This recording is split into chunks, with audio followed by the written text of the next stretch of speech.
So yan po mga ka-Dappercats, mga kabiyaya, isang mabiyayang araw po sa ating lahat. At ito yung pag-uusapan po natin, walang iba kundi pinagtutulong-tulungan na po ng GMA at ng ABS-CBN si Ma'am Lala Soto. Anong naisip na naman ito naman ng mga to? Pati si Dr. Lero nakasali na naman. Tapos may isa pang tiga ABS-CBN nakasali, nakakadiri daw si Ma'am Lala Soto. Si Ma'am Lala Soto pa talaga yung nakakadiri. Ang galing. So ito po, wag na natin patagalin. Basahin natin itong mga pinagsasabi nitong mga hinayupak na to. So dito, ito, may isa pa pala, may humabol. Sabi ni Floyd Tena, hindi ko kilala to. Sino to? Comment nyo nga dyan sa baba kung sino to si Floyd Tena.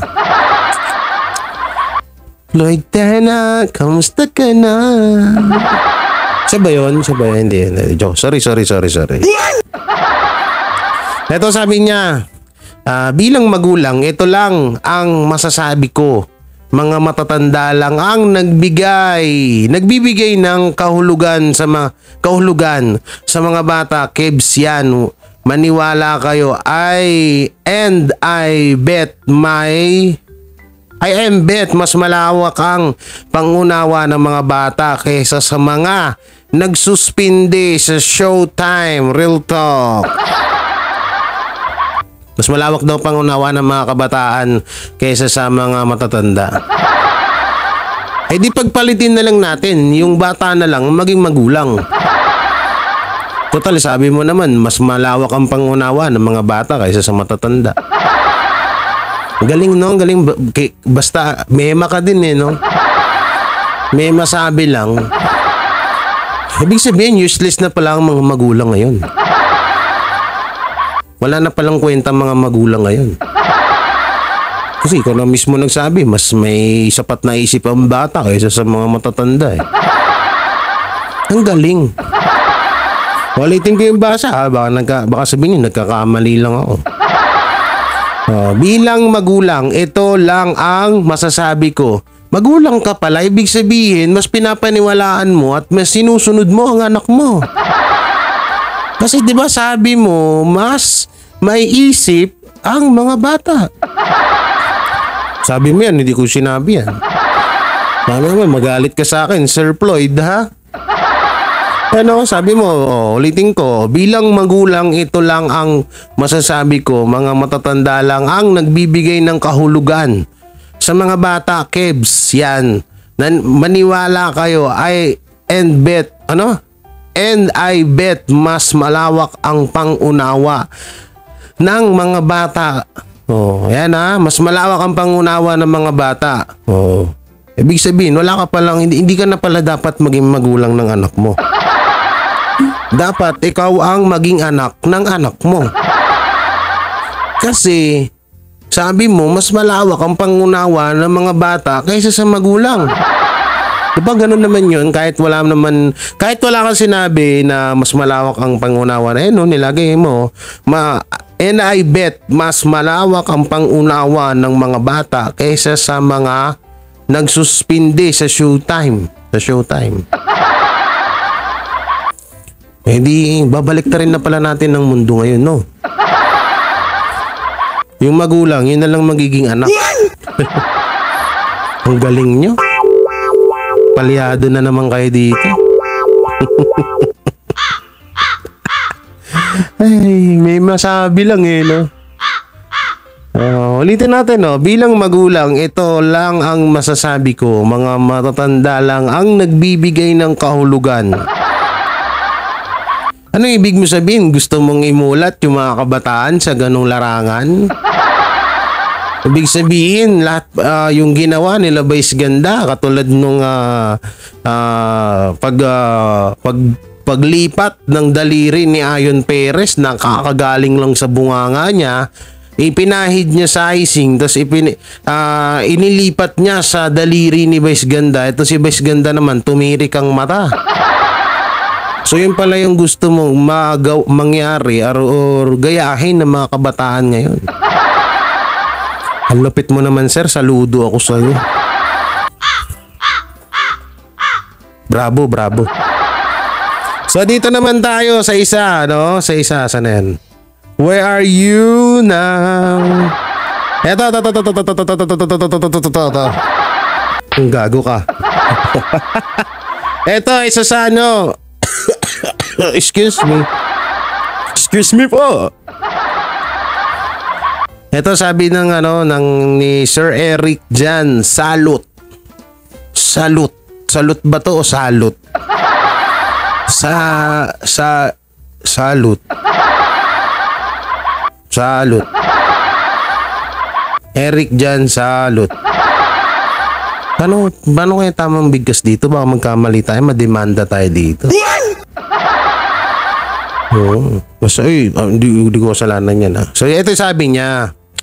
Walang kadelikadesa, Lala Soto, kadiri ka. May kita nyo dyan sa screen. Yan, no? Kadiri. Ibig sabihin, mas nakakadiri pala si Ma'am Lala Soto kaysa dun sa daliri ni Vice Ganda na sinupsop na ni Hayon Perez sa bunganga niya, tapos inilipat yung icing sa daliri. Excuse me. Sa daliri ni Vice Ganda, tapos sinupsop din ni Vice Ganda sa harap ng mga kabataan na wala pala talaga. Siguro ginagawa niyo yan sa inyo, no? Siguro tuwing may okasyon, may birthday, ganyan kayo magkumain ng cake. Yung tipong pagkaganon mo ng icing, titirik yung mata mo. Yummy. Ako din man, sasabihin ng anak ng bata, Daddy, pancake. Eto anak. Sarap, di ba? Gago. Galing, no? May masabi lang talaga no? Wala daw delikadesa. Sa sinabi, ikaw mismo, kung sino ang nagsabi ng ganyan, back to you. Back to you talaga. Biruin mo, mas ginawa mong kadiri si Ma'am Lala Soto kaysa kay Vice Ganda sa ginawa nila Vice Ganda. So ngayon, sino ang walang muti ko masabi yung dekalese. Sino wala ang delikadesa ngayon? Ikaw lang, wala lang. Sarili mo din pinatamaan mo. So ito naman, ito malupit. Ito. Natatandaan niyo ba yung gumawa dun sa siya yung hinala ko na writer dun Tatatandaan niyo yung interview ni Carmina Villarruel kay Renz Berano, kung sino daw yung may attitude noon na host ng host ng 8 Bulaga. Ang namin dito parang parang siya. Parang siya yung nagsulat nito kasi nasa GMA ito Isa to sa mga kilalang writer ng GMA Television Exponent. Pinagsama yung GMA tsaka TPNC, ang galing. So ito sabi ni Suset Doctolero na palaging ng dodoktor sa mga isyo. MTRCB Gov, mas bastos po at mapaminsala sa bata ang malutong na mura kaysa sa cake. Ibig sabihin, mas hindi pala nakakapinsala sa mga kabataan yung salitang tinggel at Pinger. Ganun pa? Ganun ba, Ma'am Suset Doctolero? Ganun nata yung gusto nyong iparating. Yun nata yung gusto nyo iparating sa amin na hindi nakakadiri yung ganun salita, Galing nyo naman. Hindi pala nakakadiri yung finger, vibrator, G-slot? Ang G-slot ba yun? G-spot pala. G-spot, oh. Tsaka yung finger. Hindi pala nakakadiri yun. Ang galing!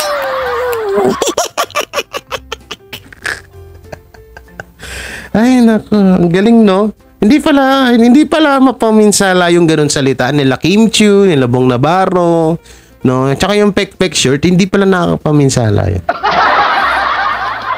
Butin na say mo. At least learn na namin. Learn na namin na naging yan pala kayo kababaw mag-isip. So pwede na pala ako mag-apply na writer. Kasi kung ganyan lang din naman kayo kababaw mag-isip, mag-apply na lang ako ng writer. Ganyan naman pala yung standard ng GMA kapag may kinukuha silang writer eh. Diba? Mag-apply na lang ako ng magiging writer ng GMA at ABS-CBN para total, pinatunayan nyo na din na napakababa pala ng standard nyo sa mga kinukuha nyong writer. Pero yun nyo, sabi mas bastos po ang mapaminsala sa bata ang malutong na mura kaysa sa cake. Ito, patama to dun sa issue ni Wally Bayola. No, itong sinabi ni Mama Suset Doctolero. Doctolero. So ito yung sa issue na naman ni Wally. Alam nyo, hindi kayo makapaghintay. Ang hirap sa inyo, katat kayo. Tsaka ito first pa lang yun. First offense pa lang. Offense ba tawag doon? Unang violation pa lang ng EAT yun. Ba't nyo kailangan ipasuspindi? Samantalang si It's Showtime, kaya nasuspindi yan kasi sandamakmak na yan. Ulitin ko sa'yo, Ma'am Suset Doctolero, yung kay Kim. Yung kay Kim. Yung kay Bong. Yung kay Kim. Yung kay Vice. Okay na.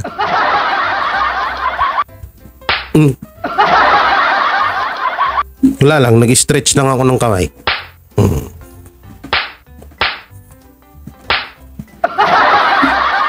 Ay, naku talaga. Ba't kaya... pati yung kay Wally Bayola pilit nilang isinisingit, mga nagmumukha kayong singit.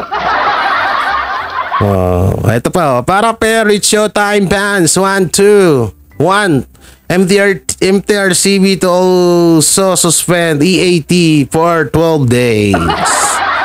So ngarit talaga tong mga bobong sup-sup daliri na followers. Isa pa lang yung violation ng EAT, ba't masususpinde? Samantalang sa It's Showtime, ilang beses na. May mga noon pa sila. Para sa kaalaman nyo lang. Tutusin, pwede pa nga masuspindi ang fake bulaga eh. Dahil hindi nila pina-ere sila Tito Vic and Joey nung panahon na nandun sila. Bawal yun. Para sa kaalaman nyo lang, bawal yun. Ba't tumatawa ka? Gago ka. Matawa ka eh. Hindi naman nakakatawa yun eh. Mais ka ha? Isa pa. Yan ang mga sakit ng mga ngayon. Ito pa, may post pa yung ba to? Saan ba galing to? Basahin nga natin to. Sa bandera ata to, sa bandera. Basahin lang natin to Bailon ngayon, ito yung ABS-CBN Pro site to, pro site na wala namang ka-pro. Ito sabi niya, Diolera Lala Soto as the chairperson of the MTRCB. Hinimvits from Butiki. With regards to its Showtime suspension, pinabayaan niyang maging independiente ang hearing and adjudication committee ng ahensya. Okay. may iba sa komite na bumoto ng naayon sa kanilang nakita at ayon iyon sa batas ay hindi sa political na aspeto. So paano ito, madlang people? Paano nyo nasabing bias ang anak ni former Sen Tito Soto? Mababaw na ang dahilan yung competing show. Ano to? Ba't mali-mali? Competition show, computing dapat to. Ba't mali yung spell mo? Yung dipunggol ka. Pinapahirapan mo ko. Show nang nasuspinde ang show ng tatay niya. Yung pagmumura talaga ni Wally, kahit ako ayaw ko din nun, pero dahil sa SACMED at sa ingay din ng iba sa atin, pinatawag na nila sa MTRCB fairness as usual. Totoo naman. Ito ba ay dahil ba ang show maging ang mga host ninyo ay unstoppable? O sadyang di lang kayo makaintindi ng totoong istorya ba't nangyari at umabot sa suspension ng show? Diyan kayo dinali. Yung sa mga pagiging unstoppable, untouchable pala, hindi pala unstoppable. Kasi feeling ko kasi yung mga buwabati ko sa MTRCB, mga unstoppable yan. Hindi yan untouchable. Bukod sa kanilang mga incredible mind na sobrang untouchable, nagiging incredible na sila. Nang iba sa inyo. At saka para sa kapakanan ng mga atat kay Lala, makinig kayo, di porket sinuspindi na. Magte-take effect ang suspension 15 days after nun. Feeling ng Mr. Afternoon at ayoko naman basahin to. Buisit na yun. Ayoko talaga sa Oo, bahala nga kayo sa buhay niya. Ito po, panoorin po natin yung video na kung saan ay si Vice Ganda ay may maanghang na buwelta kay Ma'am Lala Soto. So ito po mga Dappercats, panoorin po natin. Ay, walang volume. Diba? Nang dahil sa dessert ay nakikinuskahan tayo.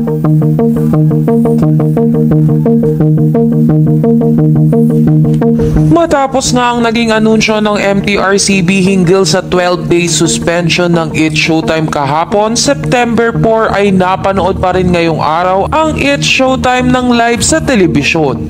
Kasunod nito ang live statement ng It's Showtime na naglalahad ng kanilang paninindigan. Ano yun? Naging pahayag ng Showtime sa pangunguna ni Jong Hilario ay naghain na sila ng motion for reconsideration nang sa gayon ay patuloy na makapagbigay libangan at kasiyahan ng It's Showtime sa kanilang minamahal na madlang people. Matapos nga ang mga pahayag na ito ni Jong Hilario ay nagpatuloy na ang It's Showtime sa kanilang programa. Umabot nga sa almost 300k viewers ang nanonood sa YouTube channel ng It's Showtime. Ito nga ay dahil alam ng mga madlang people na hindi mapipigilan ni Unkabogoble star Vice Ganda ang magparinig o magpatutsada matapos ang panibagong pagsubok na kanilang pinagdara. Pagkakaalam ko ano lang yun nasa 60k viewers yun. Baka sinasabi mo pagtapos ng live nagka-views ng 300k. Hindi yung 300k ang nanonood, no? Na live viewers katulad nung sa E80 nung nag-opening sila, no? Yun dapat. Sige, tuloy natin. Anan. Sa segment pa nga lamang ng Rampanalo ay agad na nagparinig si Vice Ganda. Ito nga ay matapos masaksihan ang suportang ibinibigay ng ama ng girlfriend ng contestant sa Rampanalo na si Estra. Ayon kay Vice Ganda, ang sarap naman nun, nandyan yung daddy niya, suportado ang relationship nyo. Ganon, suportahan ang mga nagmamahalan at relationships. Diba dapat sinusupport, dapat happy tayo for other people's happiness, wag inggitera. Sa segment naman ng Isip Bata ay muling nagparinig si Vice Ganda. Ito nga ay matapos makalimutan nito. Alam niyo kung si Ma'am Lala Soto man yung sinabihan ni Vice Ganda na inggitera, parang ang labo. Unang-una, babae yun. Tunay na babae yun. Ulitin ko, I respect to all LGBT community dyan. Pero dito sa sinabi ni Vice, kung sakali man na si Ma'am kung sakali man na si Ma'am Lala Soto ang sinasabihan niya rito na ganun nga na inggit sa kanya, mukhang malabo.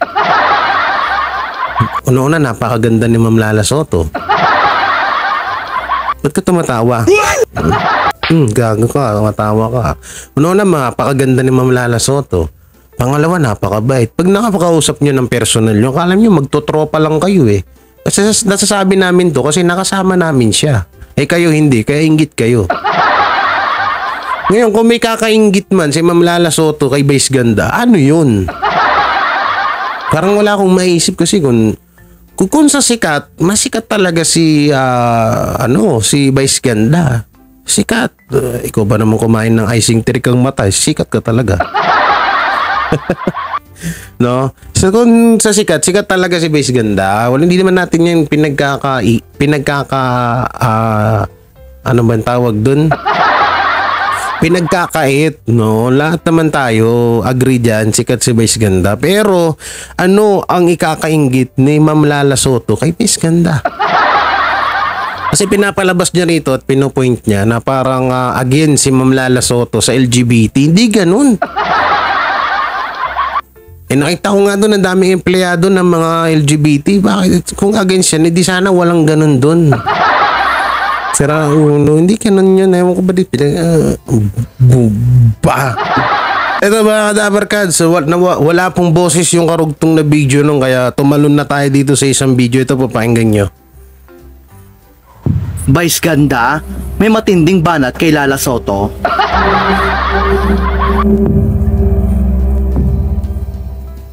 Hindi nga ba matanggap ni Vice Ganda ang desisyon ng MTRCB?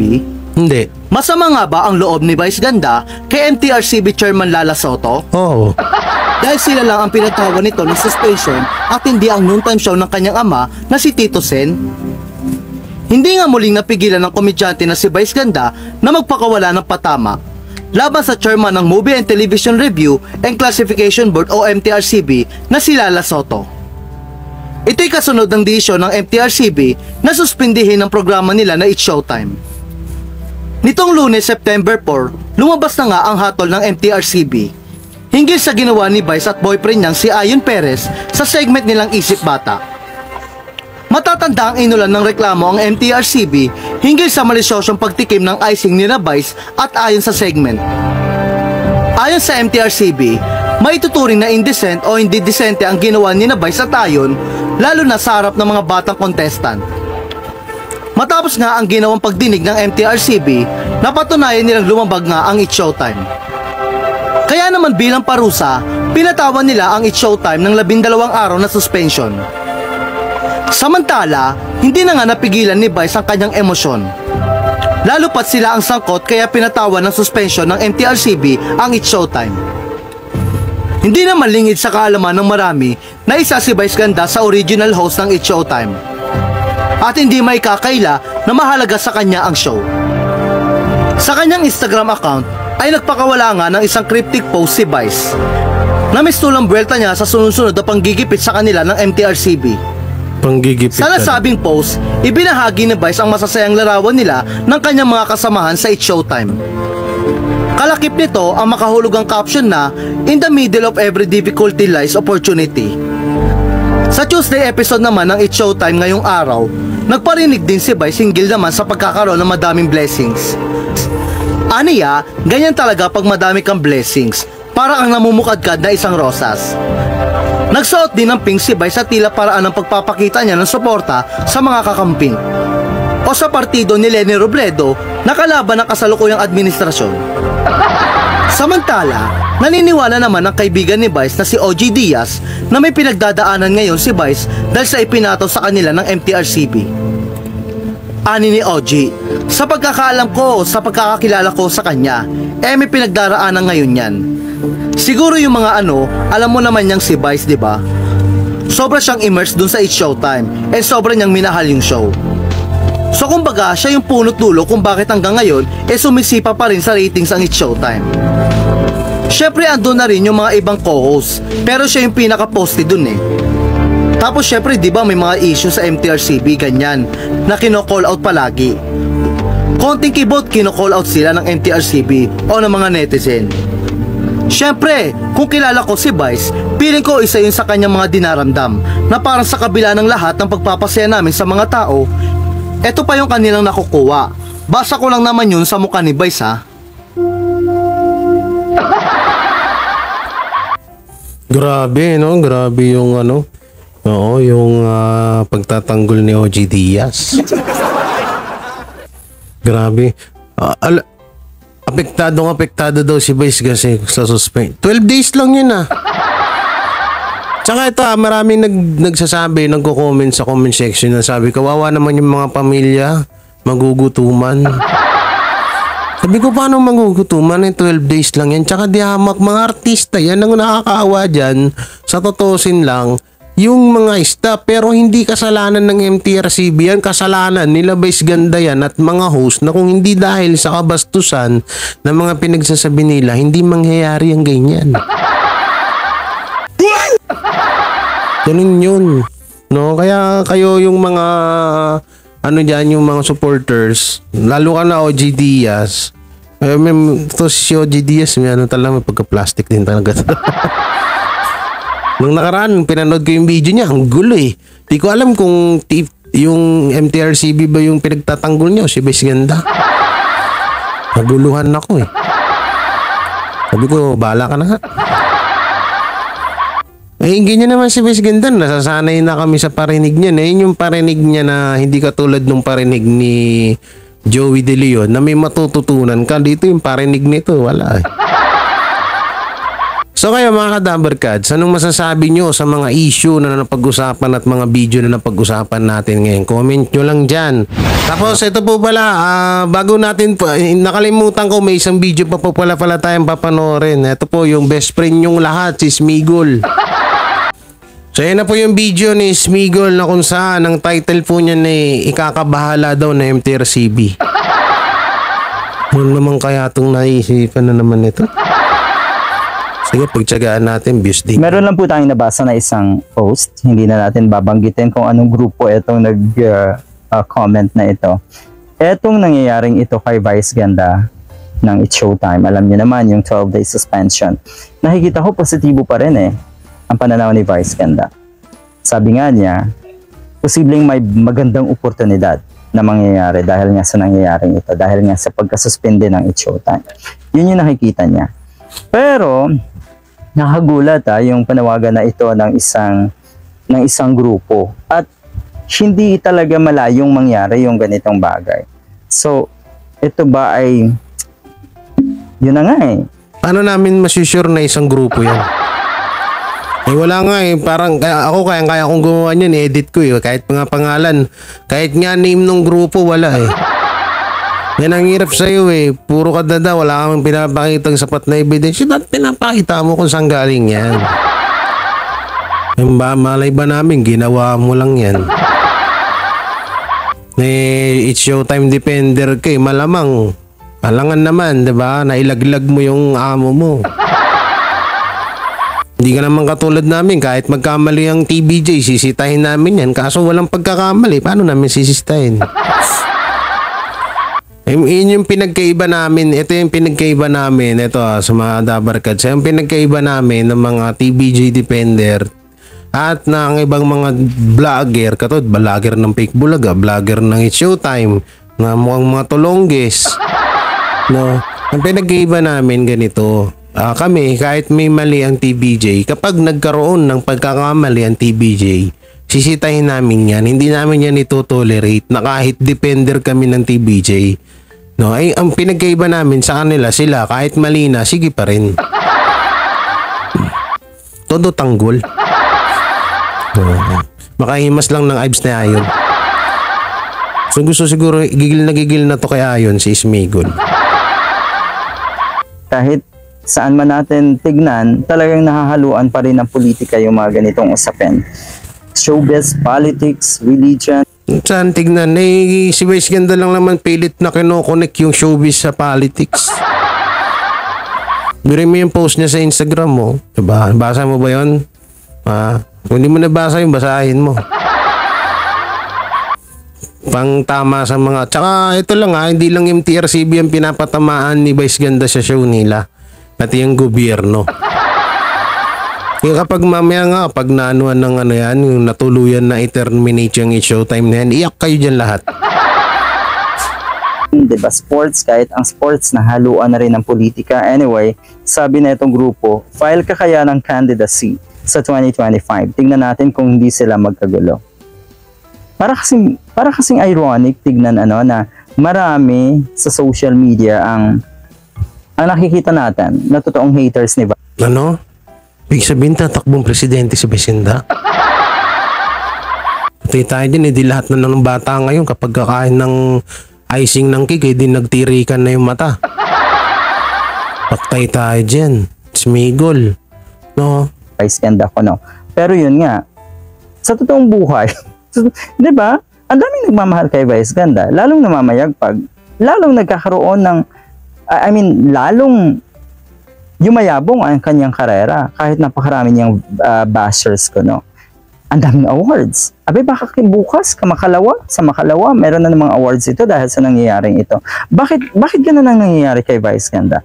Kung titignan natin, sa maniwala man kayo at sa hindi kaya't itong mga haters ni Vice Ganda na nasa social media ay hindi naman talaga totoong tao. Karamihan siguro sa mga yan. Ang tingin mo sa mga yan, robot? Ako, haters ako ni Vice. Anong tingin mo sa akin, robot? Raulo ka ba? Tanga mo. Tingin mo sa akin, robot? No. May balat ako. Yung mga haters daw ni Vice Ganda, hindi daw yung mga tao. Na naman sa trolls nyo Nung nakaraan, ang vlog mo, ang MTRCB may army trolls. Ngayon yung mga haters naman. Palibhasa, gawain nyo yan Oo, gawain nila yun ng mga itong mga vlogger na to. May mga army sila talagang may army trolls.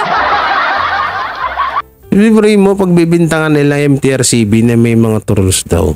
May mga army trolls. Sira ulo. Anong gagawin anong gagawin ng MTRCB doon? Anong pakinabang ng MTRCB sa kanila? Anong pakinabang ng MTRCB sa mga army trolls na yan? Bobo. Baka robot pinagkinasabi nito. Ay posibleng mga trolls. Dahil alam niyo naman dito yan na nga ba, sinasabi ko. Yung labanan na ito ng mga programa sa noontime show o sa noontime ay nahahaluan din or gano'n na rin ang sistema sa politika, di ba? Gumagamit na ng mga trolls. Kailan gumamit ng ang iiti ng trolls?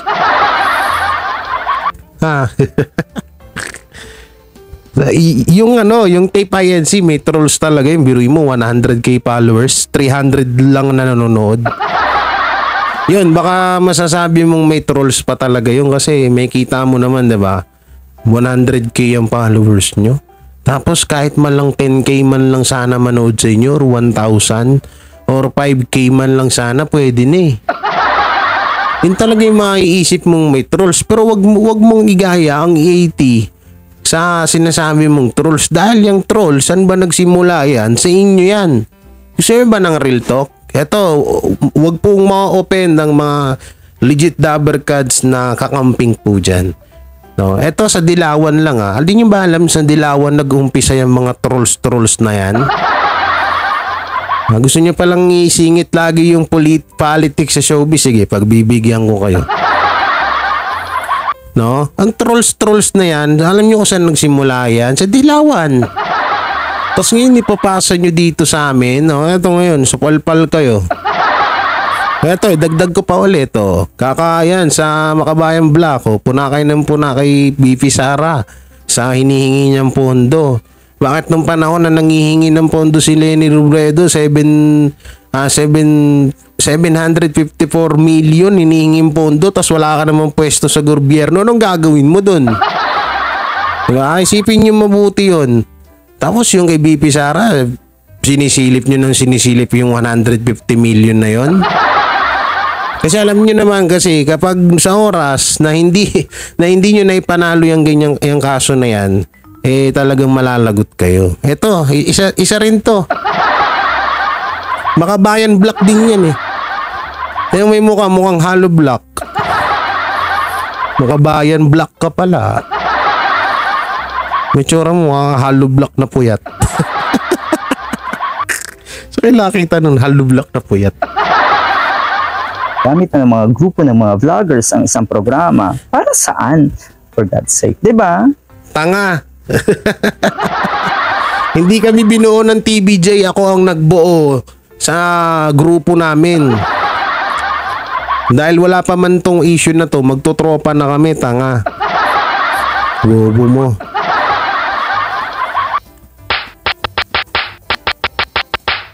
Tadyakan mo. Isa pa. Ang gago ka. Nigigil mo ako eh. Natsadyakan ka tuloy. Sabi niya, saan ka makita ng programa na nagbuo ng vlogger? Tarantado.